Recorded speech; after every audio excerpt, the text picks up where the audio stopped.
श्लोक का फायदा क्या है?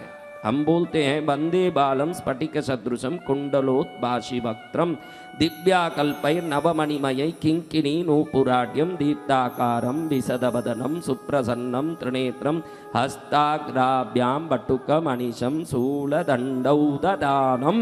यानी हम कहते हैं स्फटिक सदृशम, अभी हम रोज कहते हैं लाल लाल भैरू जी, इसमें स्फटिक समान रंग बताया है, चंद्रमा के समान रंग बताया। क्यों बताया? जब आपको शांति नहीं हो, अशांति घेरी हो, तो लाल भैरू जी को ध्यान करके मतलब नहीं आएगा। ये श्लोक कहता है कि जब जगत के प्राणियों तुमको अशांति सताए, जब तुम अशांत रहो किसी कारण से, परिवार से, संसार से, कोई काम से अशांत रहो, उस समय तुरंत शांति चाहते हो तो स्फटिक वर्ण के भैरव हाथ में त्रिशूल और दंड लेके खड़े हों, पैरों में पायल हो, शरीर से चंद्रमा के किरणों की तरह श्वेत उज्जवल रोशनी आ रही हो, ऐसे भैरव को ध्यान करो, कुछ समय में शांति आ जाएगी। इस श्लोक का वो अर्थ है। मैं रोज वो श्लोक बोलता हूँ, आप समझते हो नहीं, इसलिए आज मैं समझा कि थोड़ा समझा ही दे तो अच्छा, नहीं तो श्लोक अपनी जगह, तुम अपनी जगह रहोगे, तुम अपनी जगह बैठ के रामायण करोगे, तुमको कुछ समझ नहीं पड़े जब तक लटकोगे। जब संसारिक चीजें चाहिए, जब संसार में कोई वस्तु प्राप्त करनी हो, तब भैरव को लाल धोती पहने हुए, शरीर से सूर्य की तरह लाल किरण निकल रहा हो, एक अभय मुद्रा का हाथ हो। पहले शांति में 2 हाथ, शांति में कितने हाथ? एक हाथ में दंड पाणी, दूसरे हाथ में त्रिशूल, 2 ही हाथ। जब तुम कार चाहते हो, बंगला चाहते हो, धन दौलत चाहते हो, सुख चाहते हो, तो 3 आंख वाले भैरव भस्म धारण करके गले में रुद्राक्षादि माला पहने हो, सिर पर चंद्र धारण किए हो, एक हाथ अभय मुद्रा, दूसरा वरदान मुद्रा, तीसरे में त्रिशूल पकड़ा हो, चौथे में कपाल पकड़ा हो और लाल किरणें उनके शरीर से निकल रही हो, ऐसे भैरव को ध्यान करोगे। उद्यत भास्कर सन्निभम त्रिनयनम रक्तांग रागस्रजम स्मेरास्यम वरदम कपालम अभयम शूलम ददानम करई नीलग्रीवम। नीलग्रीवम यानी नीलकंठ, इसलिए घड़ी घड़ी कहता हूं तो हनुमान सभी रुद्र के अवतार हैं, भैरव तो स्वयं नीलकंठ शिव हैं। यही मंत्र बोलता है नीलग्रीवम। क्या बोलता है? हनुमान जी का नीलकंठ है तो वो रुद्र के अवतार हैं, ये स्वयं रुद्र हैं। नीलकंठ से ही भैरव प्रकट हुए, क्योंकि वो ये साबित करना चाहते हैं मैं ही शिव हूं। ये देख लो, जेर तो शिव ने पिया, फिर नीलकंठ कहां से आया? नीलग्रीवम उदार भूषणगणम सीतांशु खंडोद्बलम। सीतांशु खंड यानी शीतल चांदनी देने वाला बीज का चांद जिनके सिर पर हो। बंदुकारुण वाससम, बंदुकारुण लाल पुष्प की तरह सुंदर रंग वाला वस्त्र, वासस यानी वस्त्र, श्वेतांबर, बीतांबर, लालांबर कहते हैं ना, उसको धारण करने वाले वंदे महाभैरव। ऐसे भैरव को ध्यान करने वालों को वस्तु प्राप्त होता है। क्या होता है? राजसिक ध्यान है ये, राजा जैसे हो जाओगे। इस ध्यान को करोगे तो राजा समान कर देते हैं भैरव। क्या कर देते हैं? फिर तीसरा तामस ध्यान। तामस ध्यान क्या है महाराज? काले पर्वत की समान नंगे खड़े हों, जिनका पैर धरती में हो और पेट आकाश के ऊपर गया हो और सिर स्वर्ग से भी ऊपर निकल गया हो, इतना विशाल जिनका रूप हो, जिसमें अभय मुद्रा, त्रिशूल, खड्ग, खप्पर, घंटा, कमल, अंकुश, पाश, 8 अस्त्र शस्त्रों को धारण करके, गले में मुंड माला धारण करके, जीभ को लपलपाते 700 योजन जितना जीभ नीचे लटकता हो, और उनके पैर को देखने के लिए विष्णु और ब्रह्मा दोनों संघर्ष करके नीचे देखते हो, देख नहीं पाते हो, जिनका पैर पाताल से नीचे नीचे जाते जाते अतल, सुतल, वितल, पाताल आदि सभी लोगों के नीचे उतर गया हो, और 7 स्वर्ग, भू, भुव, स्व आदि अनेक लोकों को डाक करके सिर ऊपर चढ़ता हो। 14 लोकों के इस ब्रह्मांड में 14 लोक के नीचे पैर हो और 14 लेक के ऊपर सिर हो, ऐसा दिव्य रूपधारी भैरव का कोई ध्यान करें, उसके शत्रुओं की समाप्ति हो जाती है। ये तामस ध्यान। उनके दांत तीक्ष्ण हैं। कैसे हैं? ध्यात्वा नीलाद्रिकांतम, नीलम याने काला, अद्रि याने पहाड़, शेषाद्रि, गरुड़ाद्रि, वामनाद्रि, विषादाद्रि, अद्रि याने पहाड़, पहाड़ की तरह शरीर हो। कैसा पहाड़? काला पहाड़। नीलाद्रि याने काला पहाड़ की तरह शरीर हो। वो शरीर 14 लोकों से ऊपर सिर हो, 14 लोकों के नीचे पैर हो, ऐसा रूप हो। जो मुंड माला धारण किए हों, हाथ में 8 अस्त्र शस्त्र धारण किए हों, तीक्ष्ण दांतों के कारण एक एक दांत विशाल तलवार की तरह बाहर निकले हों, जीभ लपलपाता हो, अपने भक्तों की रक्षा के लिए सदा तत्पर होके कुपायमान हो रहे हों, जोर से अट्टहास कर रहे हों। ध्यात्वा नीलाद्रिकांतम सचसकलधरम मुंडमाला महेशम दिग्वस्त्रम बिंगकेशम डमरु मतक्षुणीं खड्गशूलाभयानि नागम घंटाम कपाल कर सरसिरुहै बिभ्रतीं भीमदंष्टम सर्पाकल्पम त्रिनेत्रम मणिमय विलसत किंकिनी नूपुराड्यम। सर्प माला पहनने वाले बहुत हैं। सर्प को कल्प बनाए हुए भैरव जी, कल्प याने उनके सिर पर सर्प है, उनके कानों में कुंडल सर्प है, उनकी यज्ञोपवीत सर्प है, उनके हाथ के दोनों कड़े सर्प है, जिनके भुजाबंद सर्प है, जिनकी कटी मेखला सर्प है, जिनका पायल सर्प है, जो सर्प पर खड़े हैं। सर्पा कल्पम, कल्प यानी एक पूरा गुच्छा। कल्प का अर्थ है चिंतामणि मंत्र कल्प, रीमकार कल्प, ऐसे कल्प यानी पूरा एक समूह।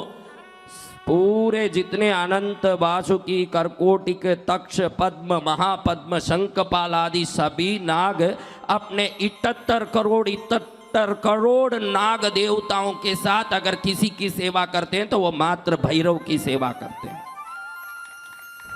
तो ऐसे विशाल काय श्री भैरव देव का याद करने मात्र से दुखों से मुक्ति होती है, शत्रु भय से मुक्त होती है, मन में बड़ा एक हिम्मत प्रकट होता है। क्या होता है?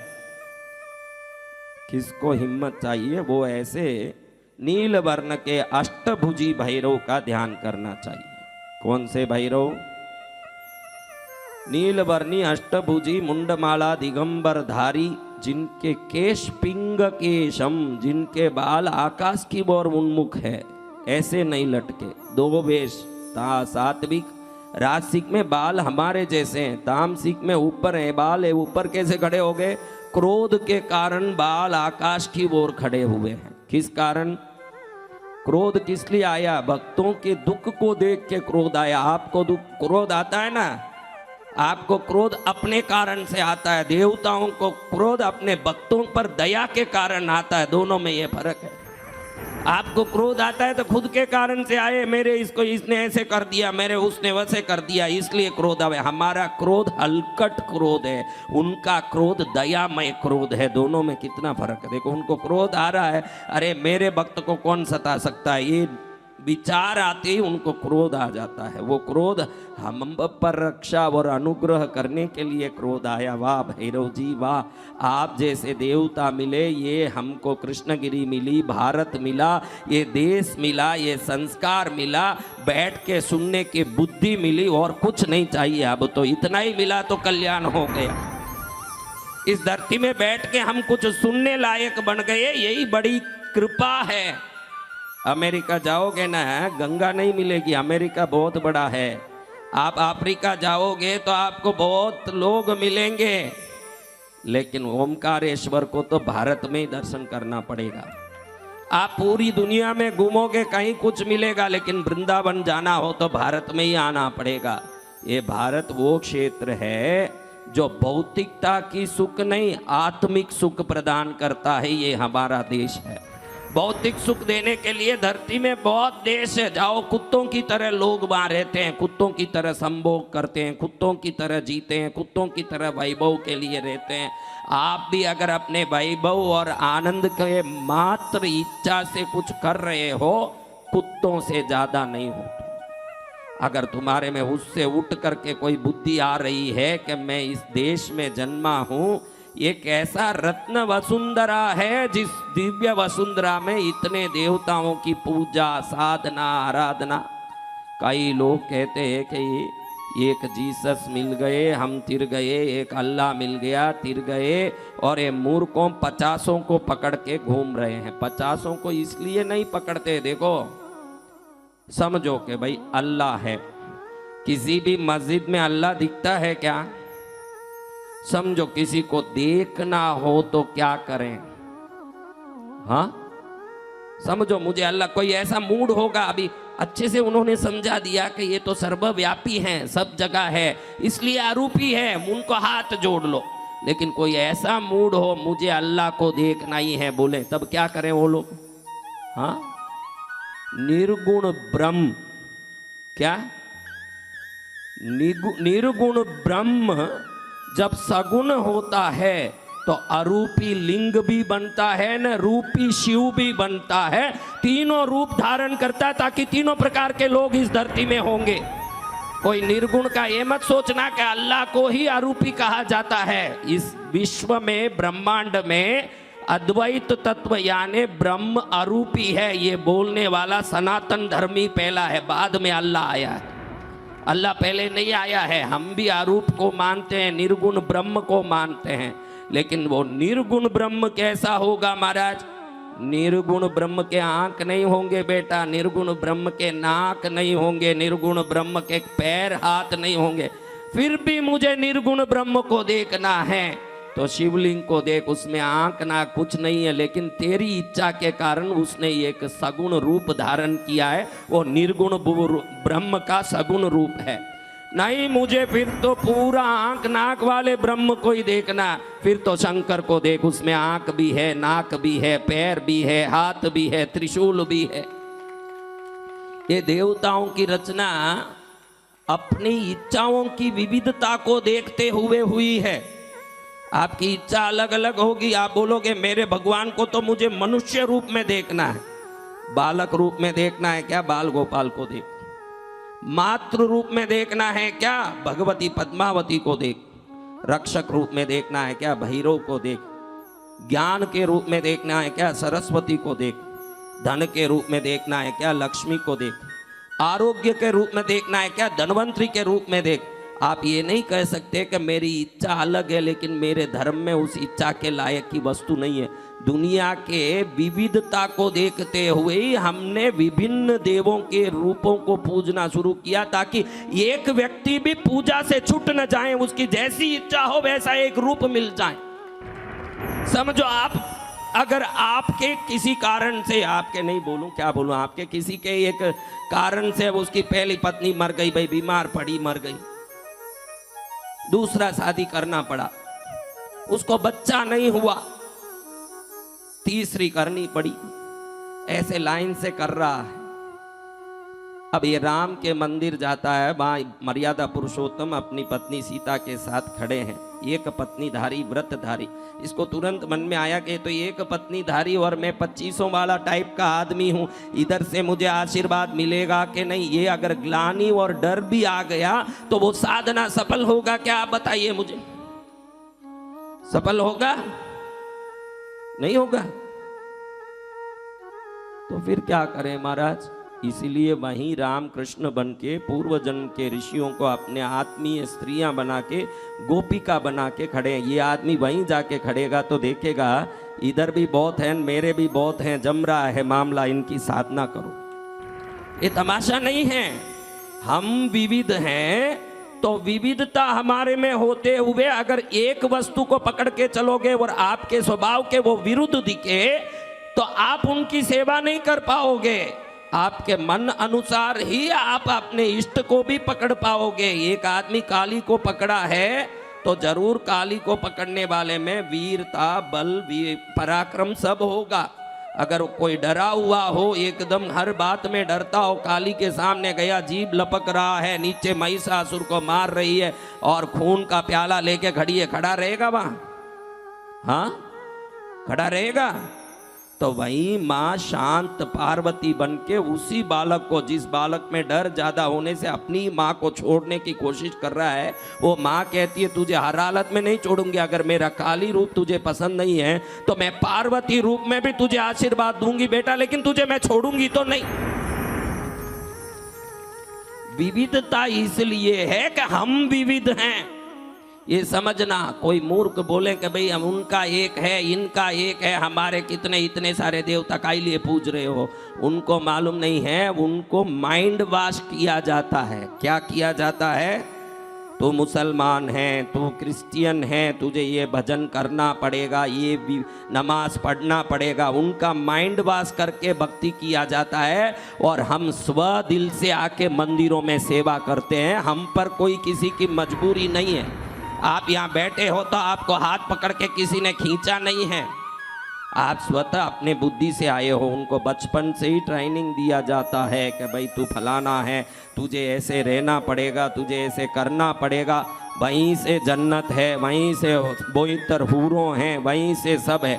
हम किसी हूर का लोभ भी नहीं देते, न जन्नत का लोभ नहीं देते।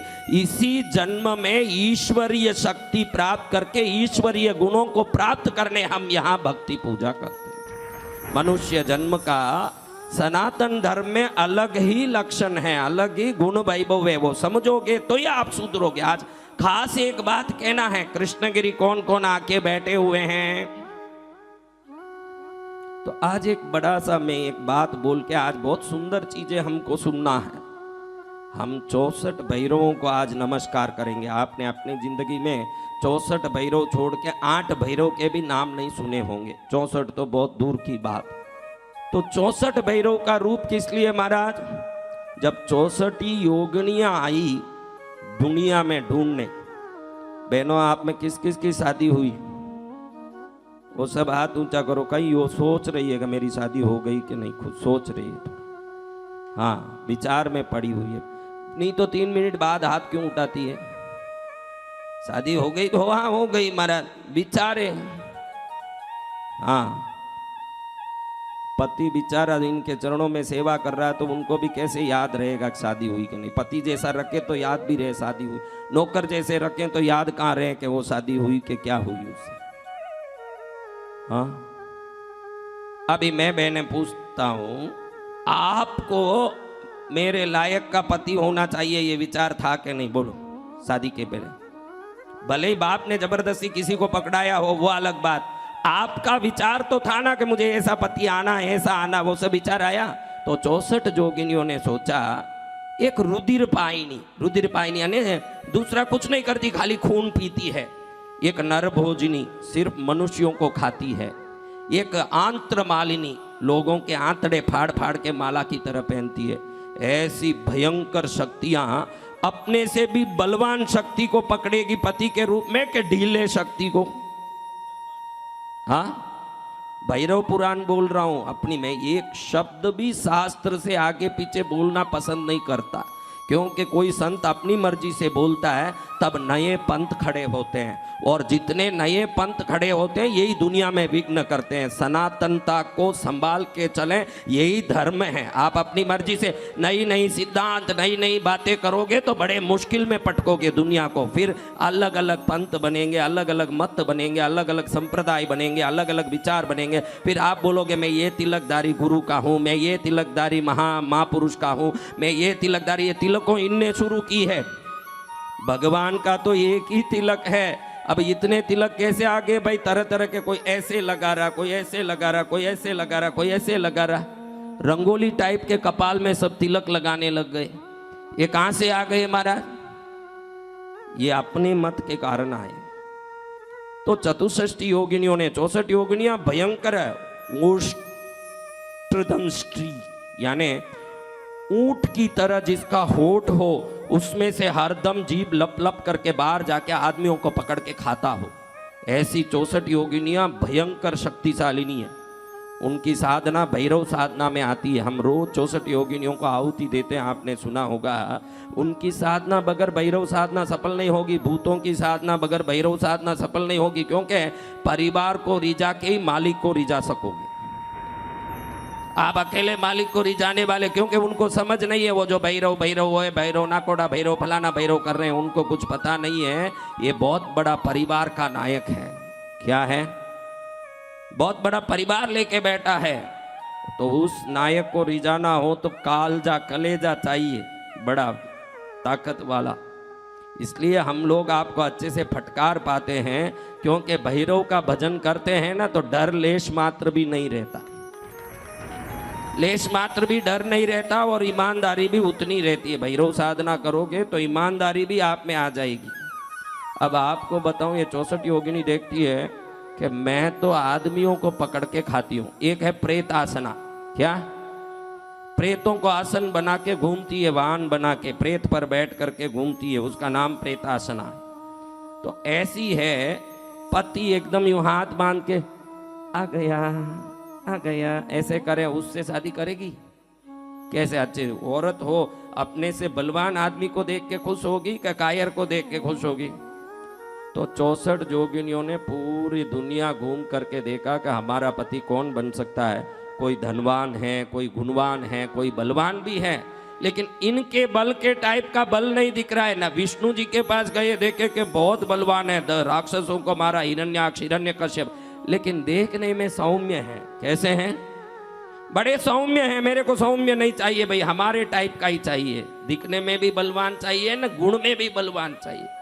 शंकर जी के पास गए, शंकर बोले मैं तो योगी हूं, मेरे पास किसी स्त्री का काम ही नहीं है। ये जो अभी आई हुई है ये भी बड़ी तपस्या करके मुझे फंसा दी, नहीं तो इसको भी पकड़ने वाला नहीं था मैं।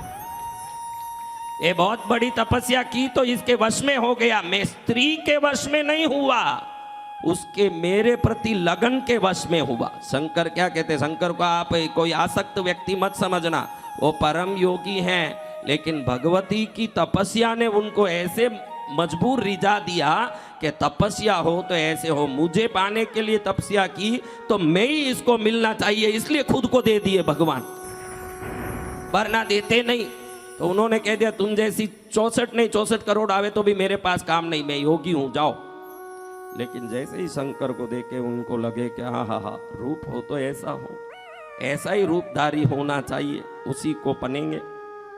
आपस में कंपटीशन भी है, एक दूसरी बोलती है तू जिससे शादी करेगी मैं उससे नहीं करूंगी, ते हम सौतन बनने के लिए नहीं हैं, हम सब क्या एक दूसरे के सौतन बनने के लिए पैदा हुए हैं? तो बोले फिर ऐसे ही आदमी 64 कहां से लाएंगे? सभी देखी के पास में ही भगवान के प्रतिरूप भैरव खड़े हैं। भैरव को देखी ये सभी तो लगा कि शंकर जी तो श्रेष्ठ तो हैं, लेकिन भैरव जी तरुण हैं। कैसे हैं? युवा लगते हैं, क्योंकि उनका स्वरूप बड़ा युवक स्वरूप है। तो ये स्वरूप तो है तो शंकर का, लेकिन युवा भी है। तो ऐसी जवान पुरुष मिले तो कितना आनंद आए। तो तुरंत वो उनके चरण में पड़ के बोले हम सबको आप स्वीकार कर लो पत्नी के रूप में। भैरव कह देख मैं तो एक हूं और मेरे पास पहले से ही पार्वती भैरवी के रूप में सेवा कर रही है, क्योंकि मैं ही शंकर हूं तो पार्वती भैरवी बनी हुई है, और कौन चाहिए? नहीं, इस रूप के सिवाय और कोई रूप नहीं चाहिए हमको।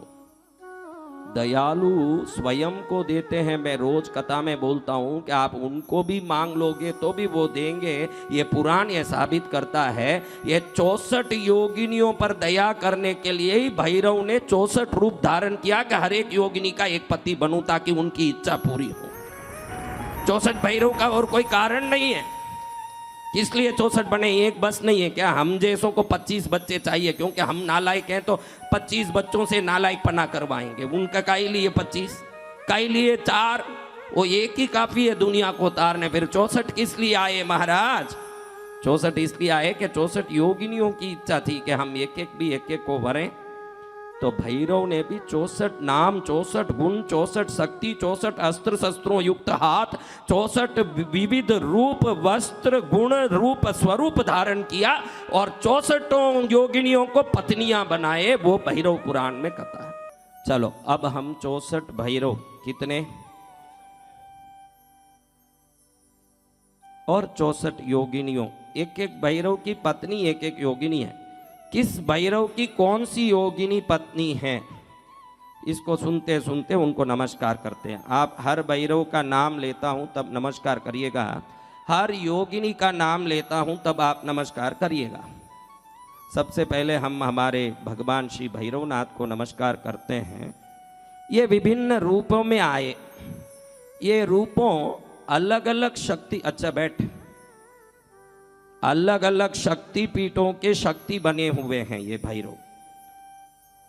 विभिन्न शक्तिपीठ में आप जाओ न, कभी शक्तिपीठों में कभी तो गए होंगे, एक एक शक्तिपीठ। आप हरसिद्धि मंदिर गए होंगे, कोई हरसिद्धि गए हुए हैं उज्जैन में, वो एक शक्तिपीठ है। लेकिन वहाँ जाओ तो जरूर पूछिएगा कि इधर के भैरव कौन हैं। आपको वो भैरव दिखेंगे नहीं, वहाँ भैरव मंदिर नहीं होगा, लेकिन भगवती ने हर एक अपने स्थान के अपने एक पुत्र के रूप को रक्षक बनाया। वो अरूपी बन के वहाँ सेवा करते हैं। उन रूपों का हम नाम सुन रहे हैं। वो रूपों का कहीं कहीं मूर्ति होती है। अधिकतर देवी ने सोचा कि ये बेटा मेरे गोद में रहें, तो स्वयं में समाहित कर दिया उसको। इसलिए पुजारी को पूछोगे तो वो भैरव का नाम बताएगा। उस भैरव के रूप को आप वो शक्तिपीठ में नमन करते हो तो ही साधना पूरी होती है, दर्शन पूरा होता है, यात्रा पूरी होती है। ये नहीं समझ होने से कई लोग उस देवी की वंदन करके आ जाते हैं। उस क्षेत्र के एक भैरव रक्षक होते हैं। तो ऐसे भैरवों का आज बुध उनको प्रिय वार है। तो मैं सोच रहा हूँ कि बुधवार के दिन हम इन भैरवों का नाम ले तो कितना कल्याण हो जाए। तो आप शांति से इन नामों को सुनिए। सबसे पहले मैं एक एक नाम, आज बहुत बड़ा मंत्र सुनाऊंगा आपको जो गुप्त तंत्र में है। किस में है? इस संसार के भैरवों में। जैसे मैंने कहा कि चिदंबरम मंदिर कोई, नटराज मंदिर कोई दुनिया में मंदिर बोलते हैं, शास्त्रों में लिखा हुआ है। कल ये बता रहा था ना, मैं शास्त्र बताऊं आपको। मंदिर शब्द सिर्फ नटराज मंदिर को ही आता है, क्योंकि वो आकाश क्षेत्र है। क्या क्षेत्र है? आकाश क्षेत्र एक ही सर्वोत्तम क्षेत्र है। देखो मट्टी में बरसात आया, आपको बताऊं उदाहरण। बरसात आया मट्टी में, और बरसात आने के कारण मट्टी कीचड़ हो गया, यानी पृथ्वी तत्व गंदा हो सकता है कि नहीं? जल तत्व, अब ये कीचड़ हुआ जल, इसमें मट्टी मिला, अब ये जल तत्व गंदा होता है कि नहीं? हाँ होता है। तो अभी कितने तत्व हमने देखे कि भाई जिसमें गंदगी का मिश्रण संभव है। एक तो जल तत्व, एक पृथ्वी तत्व। अब अग्नि तत्व देखो, अग्नि में आप कोई भी अशुद्ध वस्तु डालते हो तो उसकी ज्वाला मंद पड़ती है, उसके ज्वाला का रंग बदलता है, उसमें से धुआं निकलने लगता है। वो सबको हजम कर लेता है, इसलिए उसका नाम पावक है। फिर भी उसको आप दूषित कर सकते हो, धुआं निकाल सकते हो, है कि नहीं? तो अग्नि तत्व गंदा हो सकता है। अभी वायु तत्व को तो आप गंदा कर ही रहे हो प्रदूषण से। अब सबसे ऊंचे निकला, वो फ्लाइट में कोई गए हों तो कितने लोग फ्लाइट में गए हैं, एक ऊंचाई के बाद आप देखोगे तो वो पूर्ण रूप से निर्मल रहेगा वो क्षेत्र, उसमें कहीं आप गंदगी नहीं देख सकते। यानी जिसमें गंदगी नहीं मिल सकता, जो सदा के लिए पवित्र और सर्वोत्तम होता, वो आकाश। इसलिए चिदंबरम मंदिर आकाश तत्व है, इसलिए वो मंदिर कहलाता है, सर्वोत्तम है। तो भैरवों मंत्रों में भी, भैरव मंत्र में भी आकाश भैरव का मंत्र ही सर्वोत्तम मंत्र है। कौन सा मंत्र? नाम ही आज ही सुना महाराज के आकाश भैरव भी होते हैं। आकाश भैरव तंत्र दुनिया में सबसे बड़ा तंत्र है। आकाश भैरव मंत्र को कोई सिद्ध कर लिया। अभी देखो मैंने आपने देखा होगा मेरा अकड़, इसका एक कारण बताता हूँ आपको। इसका कारण बताता हूँ कि ये अकड़ कैसे आया। हम हमारे गुरुओं से मशानों में सब विद्या सीखे, तो मेरे गुरुदेव ने कहा कि तू अपने गुरु के सिवाय, अपने इष्ट के सिवाय किसी को हाथ मत जोड़ना बेटा। तो मुझे लगा कि गुरुदेव मुझे यूं क्यों बोल रहे हैं। मैंने उनको पूछा कि ऐसा कैसा महाराज? क्योंकि कई संत आते हैं, कई ज्ञानी गुणी आएंगे। संत हो तो क्या, उस संत को नमन करने में क्या दोष? कितने ही बड़े संत हो गए तो क्या, दूसरा संत ईश्वर का रूप है, उसको नमन करूं, मेरी ये इच्छा भी होती है। लेकिन मेरे गुरु ने आदेश दिया कि तो किसी को हाथ मत जोड़ना। तो मैंने, वो खाली थे, बड़े उग्र स्वभावी थे, क्योंकि भैरव के साधक है तो बड़े उग्र स्वभावी, मसान में ही वो रहते। और मुझे भी मसान में ही दीक्षा दी, शिक्षा दी, मसान में ही सब दिया। तो मैं उनको पूछता था कि गुरुदेव ऐसा कैसा कि किसी को हाथ नहीं जोड़ूं, ये तो नहीं होगा, हजारों संत आएंगे, वंदन करूं। तो उन्होंने बोला तू फिर चिन्ह मस्तिका की साधना क्यों लिया? जिसका मस्तक नहीं हो न 10वां विद्या में, वो चिन्ह मस्तिका। फिर मेरे गुरु ने एकांत में बताया कि चिन्ह मस्तिका का साधक तो होने से वो देवी की साधना का नियम है कि उसको जिसने इष्ट बनाया वो दूसरों को वंदन करेगा तो किसी न किसी एक्सीडेंट में उनका सिर निकल जाएगा, वो टिक नहीं पाएंगे। इसलिए तू किसी को हाथ मत जोड़। ऐसे साधकों के पास हजार बातें होती हैं, उनके अकड़ की पकड़ की, उनके स्वभाव के कारण होते हैं। ये स्वभाव अपने आप नहीं आते, ये साधना से आते हैं। कैसे आते हैं? वो साधना बल कहता है। अभी वो बच्चे को भी डांटा तो मैं इसलिए कहता हूं कि अरे मूर्ख, जिस सिद्धि को तू चाहता है और ये मेरी दृष्टि से ही पढ़ सकती है तो दृष्टि की कांक्षी बन के रहे। हाँ, वो सिद्धियां हमारी चरणों में खेल रही है। जिन सिद्धियों के लिए तुम संसारी भटक रहे हो, वो सिद्धियां हमारे चरणों की दासियां हैं। तो वो हमको तो ऐसे ही बांटना आता है। वैसे भी शास्त्र कहता है, मंदिर में तुम जाप कर रहे हो, इधर की बात छोड़ो, ये तो कथा मंडप है। तुम मंदिर में जाप कर रहे हो, भगवान के सामने जाप कर रहे हो। मैं शास्त्र का आपको कल सुबह आधार बताऊंगा लिखा हुआ। तुम मंदिर में जाप कर रहे हो और गुरु वहां उपस्थित है तो आप जाप नहीं कर सकते। शास्त्र का नियम है, गुरु के सामने आप किसी भी जाप करने के लिए अधिकारी नहीं हो। गुरु सेवा करने ही, भगवान के सामने भी आप अधिकारी हो। भगवान के सामने भी गुरु आए हैं तो गुरु को वंदन करके खड़े रहोगे, वो जाने के बाद ही साधना करोगे। शास्त्रों का यही नियम है। जाप आप अपनी मर्जी से नहीं कर पाओगे, आपको शास्त्र पता नहीं है इसलिए आप करते हो। और मैं चाहता हूं कि ये सनातन धर्म के शास्त्र के अनुसार हम चलें। मेरे गुरु आएंगे तो मैं भी छोड़ के खड़ा रह के वंदन करके खड़ा रहूंगा, मैं भी जाप नहीं करूंगा। वही आपको भी सिखा रहा हूं, वही पाठ आपको भी सिखा रहा हूं। इसमें कोई अकड़ नहीं है, ये शास्त्रों का विधि है। शास्त्र जैसे बोलता है, गुरु के सामने किसका तू नाम लेता है? जो गुरु तुझे भगवान दिखा रहे हैं तो दिखाने वाले मार्गदर्शक के सामने मार्ग नहीं देखा जाता, मार्गदर्शक को उपकारी की सेवा देखी जाती है। ये शास्त्र का नियम है। अभी कुछ भी बोलो, आपको वो सुना नहीं होने से लंबा समय लगेगा, इसलिए हम वो काम करने जाएं तो समय बिगड़ेगा। बाकी आपको व्यवस्थित कर दूं, यही मेरा उद्देश्य है। उद्देश्य ये की है कि आप लोग व्यवस्थित हो जाओ। 1000 व्यवस्थित हुए, गांव में गए, व्यवस्थित जीवन जीने लगोगे जाके, तो वो हजारों का जीवन देख के दुनिया में भी प्रेरणा मिलेगी कि भाई ऐसे जीते हैं लोग, ऐसे रहते हैं, ऐसे रहना चाहिए।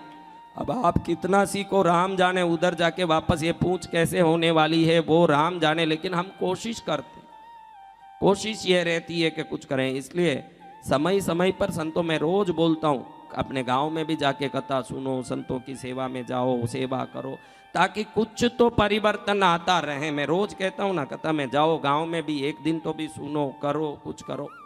इधर तो शक्ति है इसलिए लालच लोभ से आ जाते हो। गांव के कथा में तो अरे वो तो कथा है, क्या करें। एक एक शब्द ईश्वर की शहद की बूंद है, ये सोच के जाओ। चलो अपन एक एक देखो। एक भैरव का नाम लेता हूं। उनकी एक पत्नी है, सबकी पत्नी जो भैरव है उनकी पत्नी भैरवी माँ है, यानी शिव की पार्वती।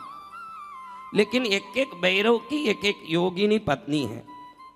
आपको वो सुनने से भी लाभ होता है, क्योंकि ईश्वर का नाम लाभ देता है। विशेष करके भैरव के रूप का नाम रक्षा करता है, डर मिटाता है, संकट मिटाता है, हमारे जीवन में श्रेष्ठता लाता है। इसलिए बड़े भाव से वंदन करते हुए इसको वंदन करके सुनिएगा। ओम ह्रीं अशितांग भैरवाय नमः। ओम ह्रीं दिव्य योगिन्यै नमः। ओम ह्रीं विशालाक्ष भैरवाय नमः। ओम ह्रीं महायोगिन्यै नमः। ओम ह्रीं मार्तंड भैरवाय नमः। ओम ह्रीं सिद्ध योगिन्यै नमः। ये देखो, चौथे भैरव मोदक प्रिय है। मोदक जिनको प्रिय, क्या प्रिय है? चौथे भैरव का नाम है मोदक प्रिय भैरवाय नमः।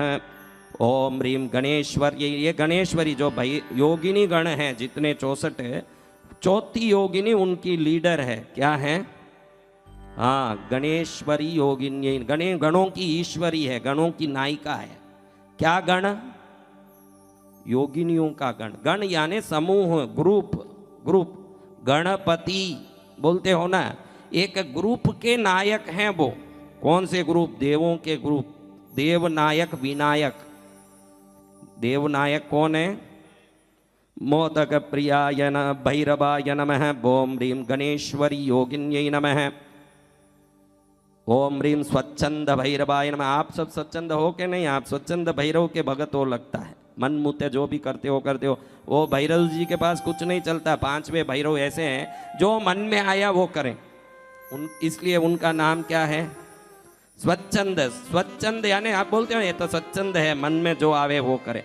वो भैरव कैसे हैं? दूसरे भैरवों के शास्त्रों में नियम है, कोई सफेद वस्त्र पहनेगा, कोई लाल वस्त्र, कोई नीले वस्त्र। भैरव भी अलग अलग वस्त्र, पीले वस्त्र वाले स्वर्णाकर्षण भैरव।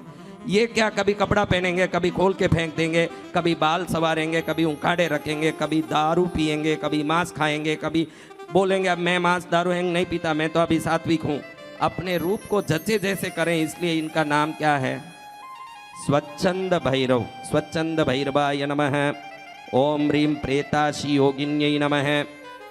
अभी छठे भैरव विघ्न संतुष्ट भैरव। क्या?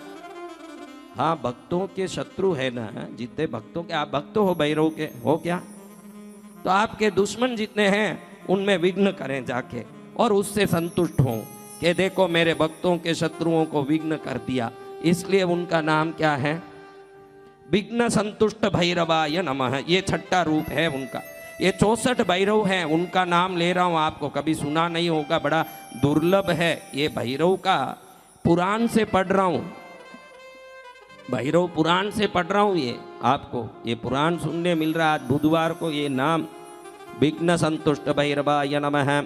ओम ह्रीं कालरात्रि योगिन्यै नमः। क्या योगिनी? कालरात्रि योगिन्यै नमः। ओम ह्रीं केशर भैरवाय नमः। ये हैं खेचर भैरव। क्या भैरव? देखो जोड़ी कैसी है, आपको चुपके ऐसे बताता हूं ताकि थोड़ा समझ पड़े, आनंद आए। 7वें भैरव का नाम है खेचर भैरव। पक्षी जितनी भी है ना उनका नाम खेचर है। आप खेचरी मुद्रा कोई जानते हो योग साधना, तो मैं कभी आपको बताऊंगा खेचरी मुद्रा क्या होती है। जीभ के हमारे सिरा को काटी जाती है। मैं काशी में था तब खेचरी मुद्रा सीखा। जीभ के पीछे की सिरा काट के जीभ लंबी की जाती है, फिर उल्टा डाल के अंदर ले जाया जाता है।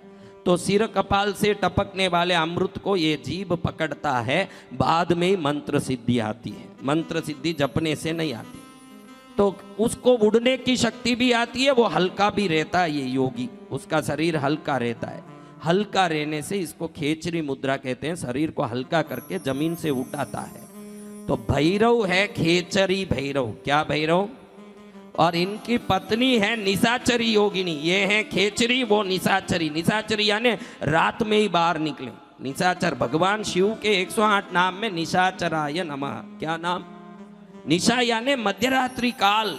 उस काल में घूमने निकले वो देवताओं को निशाचर कहते हैं। तो ये योगिनी कैसी है, कब निकलेगी? तो रात में आप कभी स्मशान में बैठो तो इसका दर्शन हो सकता है। जाओ बैठना अपने गांव में जाओ। अपन तो अपने रिश्ते वालों को ही पूरा जलने नहीं देते, आधे में छोड़ के आ जाते। मसान में बैठना तो दूर, अपना ही रिश्ते वाला गया, उसको छोड़ने गए, वो तो जल भी नहीं पाया, खोपड़ी भी नहीं फूटी, उसके पहले ही घर आ जाते हैं कि वहां बैठने में आनंद आता है। हाँ, जल्दी निकलो। 8वें चराचर भैरव। क्या भैरव? ओम ह्रीं चराचर भैरवाय नमः। इनकी योगिनी झंकारी योगिनी है। क्या योगिनी? पायल नहीं है पैर में, लेकिन वो चलेगी तो अदृश्य दैविक शक्ति से झनकार आएगा। क्या आएगा? झन झन झन झन। वो आवाज मनुष्य सुने तो पागल हो जाए। साधारण अपनी माँ चलती है तो जो आवाज आता है वो मधुर होता है, योगिनियाँ उग्र होती है। इसका झनकार सुन लिया तो अगले भाव में उसका झनकार वापस आप सुनना, वो वहीं ढीला पड़ जाए। तो ये झनकारी योगिनी, बोलो झनकारी योगिनी मात की। ये सब अपनी माँ है। कौन है? हाँ, मेरी माँ है। ये ऐसे भाव से वंदन करना बड़ी प्रसन्न होती है। एक की भी दृष्टि पर कृपा पड़ गई, हमारे जीवन में कभी डर नहीं लगे, शत्रु नहीं आवे। ऐसे ओम ह्रीं रुरु भैरवाय नमः। ओम ह्रीं ऊर्ध्व वेताली योगिन्यै नमः। ऊर्ध्व वेताली यानी वेताल के समान रूप वाली, लेकिन ऊपर उड़ती रहती है ऊर्ध्व में। कहाँ उड़ती है? हाँ। ओम ह्रीं क्रोधधंष्ट भैरवाय नमः। क्रोध से दांत पीलने वाले भैरव। कौन से भैरव? क्रोध से दांत खटखट करते हैं, वो आवाज से शत्रु भाग जाएं। ओम ह्रीं पिचाचिनी योगिन्यै नमः। ओम ह्रीं जटाधर भैरवाय नमः। ओम ह्रीं भूतडामरी योगिन्यै नमः। ओम ह्रीं विश्वरूप भैरवाय नमः। ओम ह्रीं ऊर्ध्वकेशी योगिन्यै नमः। ऊर्ध्वकेशी ये भैरव समान, ऊर्ध्वकेशी यानी केश यानी बाल, जिसके बाल ऊपर उठ गए वो योगिनी, उसका नाम क्या है? ओम ह्रीं विरूपाक्ष भैरवाय नमः। ओम ह्रीं विरूपाक्षी योगिन्यै नमः। ओम ह्रीं नाना रूपधर योग भैरवाय नमः। ओम ह्रीं शुष्कांगी योगिन्यै नमः। ये देखो, नाना रूपधर भैरव यानी क्या? उनका एक रूप नहीं है, आप उससे मालूम पड़ता है जो जचे वो रूप धारण करें। और देवी शुष्कांगी, शुष्क यानी सूखा हुआ, सूख गया बोलते हो ना आप, सूखा शब्द शुष्क से आया, आज समझ लो। आप बोलते हो ये तालाब सूख गया, ये कुआं सूख गया, सूखा शब्द का अर्थ है शुष्का से आया। वो किससे? तो इसका पेट सूखा हुआ, अंदर की तरफ गया, स्तन भी क्यों चिपका हुआ है, पूरा शरीर सूखा है, इसलिए इस योगिनी का नाम क्या है? शुष्कांगी योगिन्यै नमः। ओम ह्रीं पर भैरवाय नमः। ओम ह्रीं नरभोजनी योगिन्यै नमः। ओम ह्रीं ज्वरहस्त भैरवाय नमः। ओम ह्रीं राक्षसी योगिन्यै नमः। ओम ह्रीं महाकाय भैरवाय नमः। ओम ह्रीं घोर रक्ताक्षी योगिन्यै नमः। ओम ह्रीं चंड भैरवाय नमः। ओम ह्रीं विश्वरूपी योगिन्यै नमः। ओम ह्रीं प्रैलांतक भैरवाय नमः। ओम ह्रीं भयंकरी योगिन्यै नमः। ये भयंकरी योगिनी है, क्या है? भय करे। भयंकरी यानी किसको भय करे? भक्तों के शत्रुओं को। लग जाए कि मेरा भक्त है, इसका कोई शत्रु परेशान करें, उसको ऐसा कुछ कर दें वो डर के मारे फिरे चारों तरफ, ये भयंकर योगी। ओम ह्रीं भूमिकंप भैरवाय, भूमि को कंपायमान करें जो भैरव, 20वें भैरव भूमिकंप भैरवाय नमः। यानी जो चलते हैं ना तो भूकंप आता है उनके चलने से, इसलिए वो भैरव का नाम क्या है? भूमिकंप भैरवाय नमः। ओम ह्रीं वीर कौमारी योगिन्यै नमः। ओम ह्रीं नीलचंड भैरवाय नमः। ओम ह्रीं नीलकंठी भैरवाय योगिन्यै नमः। ओम ह्रीं विष्णु भैरवाय नमः। ओम ह्रीं वराही योगिन्यै नमः। ओम ह्रीं कुलपालक भैरवाय नमः। ये इनको याद करें तो बहुत लाभ होता है। आपके बच्चे कहने में नहीं हैं, बच्चे को कोई बीमारी आती है, पत्नी बीमार पड़ी रहती है, घर में परेशानी आती है, उस समय ओम ह्रीं कुलपालक भैरवाय नमः। क्या बोलना? कुल यानी आपका घर, आपका कुल, आपका परिवार, आपकी पीढ़ियां, ये भैरव को याद करने से उनका पालन होता है, उनका रक्षा होता है। ये कुलपालक भैरव। क्या भैरव? ओम ह्रीं कुलपालक भैरवाय नमः। ओम ह्रीं मुंडधारिणी योगिन्यै नमः। ओम ह्रीं मुंडपाल भैरवाय नमः। ओम ह्रीं ब्राह्मरी योगिन्यै नमः। ओम ह्रीं कामपाल भैरवाय नमः। ओम ह्रीं रुद्रभेताली योगिन्यै नमः। ओम ह्रीं क्रोधन भैरवाय नमः। ओम ह्रीं भीष्करी योगिन्यै नमः। ओम ह्रीं पिंगलेक्ष भैरवाय नमः। ओम ह्रीं त्रिपुरांतकी योगिन्यै नमः। ओम ह्रीं अप्ररूप भैरवाय नमः। ओम ह्रीं भैरवी योगिन्यै नमः। ओम ह्रीं धरापाल भैरवाय नमः। ओम ह्रीं ध्वंसनी योगिन्यै नमः। देखो ये 29वें भैरव विशेष है, धरापालक भैरव। धरा यानी धरती, किसी का खुद का घर नहीं हो, किसी को अपने घर में कोई मंत्र तंत्र का तकलीफ हो, किसी के घर में वास्तु दोष हो, घर संबंधी तकलीफ हो, या घर भाड़े में रहते हो घड़ी घड़ी बदलाना पड़ता हो, खास का घर जीवन में कभी नहीं हुआ हो, ये लोग ओम ह्रीं धरापालक भैरवाय नमः ये जाप करें तो भूमि मिलती है, घर मिलता है, घर में शांति मिलती है, किया कराया सब मंत्र तंत्र खत्म होते हैं, लाभ होता है। ओम ह्रीं ध्वंसिनी योगिन्यै नमः। ओम ह्रीं रुद्र भैरवाय नमः। ओम ह्रीं प्रेतवाहिनी योगिन्यै नमः। ओम ह्रीं पितामह भैरवाय नमः। ओम ह्रीं खड्मांगी योगिन्यै नमः। ओम ह्रीं उन्मत्त भैरवाय नमः। ओम ह्रीं दीर्घ लंबोष्टि योगिन, दीर्घ लंबोष्टि, दीर्घ यानी बड़े बड़े, योजन जितने बड़े, लंबा ओ होठ, क्या है? दीर्घ लंबोष्टि योगिन्यै नमः बोम ह्रीं बटुक भैरवाय नमः बोम ह्रीं मालिनी योगिन्यै नमः बोम ह्रीं शंकर भैरवाय नमः बोम ह्रीं मंत्र योगिन्यै नमः बोम ह्रीं भूत बेताल त्रिनेत्र भैरवाय नमः बोम ह्रीं कालाग्नि योगिन्यै नमः बोम ह्रीं त्रिपुरांतक भैरवाय नमः बोम ह्रीं ग्रामणी योगिन्यै नमः बोम ह्रीं वरद भैरवाय नमः बोम ह्रीं चक्री योगिन्यै नमः बोम ह्रीं पर्वतराज भैरवाय नमः बोम ह्रीं कंकाली योगिन्यै नमः बोम ह्रीं कपाल भैरवाय नमः बोम ह्रीं भुवनेश्वरी योगिन्यै नमः बोम ह्रीं शशिभूषण भैरवाय नमः बोम ह्रीं फटकारी योगिन्यै, ये फटकारती है सबको। क्या देवी है? हाँ, हमारी इष्ट है। ये कौन है? फटकारी योगिनी है। क्या आप में भी कोई फटकारी योगिनी हो सकती है? देखो कौन है। ओम ह्रीं हस्ति चर्मांबरधर, हस्ति यानी हड्डियां, हाँ, चर्म यानी चमड़ा, हड्डी और चमड़े को कपड़ा बना के पहनने वाले भैरव, हड्डियों को कपड़ा बना ले यानी माला जैसे बना ले, दूसरों के चमड़े को ओढ़ लें। हस्ति चर्मांबरधर भैरवाय नमः बोम ह्रीं वीरभद्रेश योगिन्यै नमः ओम ह्रीं योगीश भैरवाय नमः बोम ह्रीं धूम्राक्षी योगिन्यै नमः बोम ह्रीं ब्रह्म राक्षस भैरवाय नमः बोम ह्रीं कलह प्रिया योगिन्यै नमः। कलह यानी क्या? कलह यानी क्या? हाँ, ये योगिनी कलह प्रिया है, झगड़ा करा दें दोनों में और खुश होती है, इसलिए उस माँ का नाम क्या है?